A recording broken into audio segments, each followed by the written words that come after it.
नमस्कार, आप सभी का स्वागत है राष्ट्रीय जगत विजन न्यूज पर। मैं हूं आपके साथ रागनी वर्मन। छत्तीसगढ़ की आबकारी नीति को लेकर एक बड़ा अपडेट सामने आया है, जहां कैबिनेट बैठक के बाद आबकारी मंत्री लखनलाल देवांगन ने स्थिति स्पष्ट करते हुए कहा कि कैबिनेट की बैठक में आबकारी से जुड़ा विषय जरूर रखा गया था, लेकिन बैठक में कोई नया फैसला नहीं लिया गया है।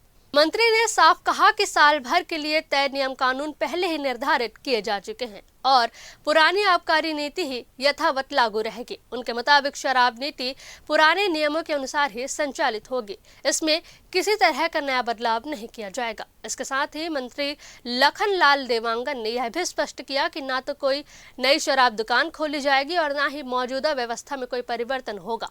अब सुनते हैं इस मुद्दे पर आबकारी मंत्री लखनलाल देवांगन ने क्या कुछ कहा।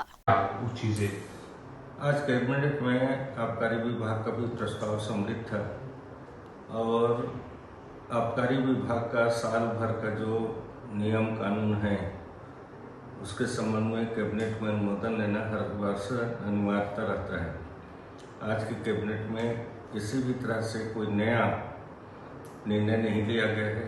पुराना जो चल रहा था यथावत वही रहेगा और उसी के अनुसार से आबकारी नीति जो पहले बना है उसी नीति के अंतर्गत इस साल भी संचालित होगा और इसमें कोई भी किसी प्रकार का कोई बदलाव वगैरह नहीं किया गया जी। फिलहाल इस खबर में बस इतना ही। देश प्रदेश की खबरों से अपडेटेड रहने के लिए हमारे चैनल को सब्सक्राइब करें और नए खबरों के नोटिफिकेशन के लिए बेल आइकॉन जरूर दबाएं। नमस्कार।